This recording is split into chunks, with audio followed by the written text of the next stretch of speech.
Pull the tailgate handle up and lower the tailgate to open. To use your key to lock the tailgate, turn it once toward the driver's side. Turn to the passenger side to unlock. Due to the weight of the tailgate, 2 people should be present when removing or installing the tailgate.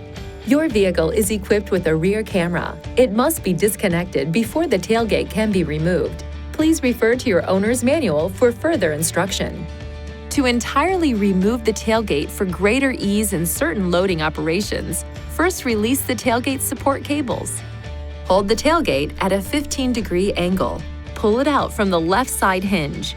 Then slide the tailgate out of the right side hinge. To reinstall the tailgate, simply perform these functions in reverse, ensuring that the tailgate closes securely.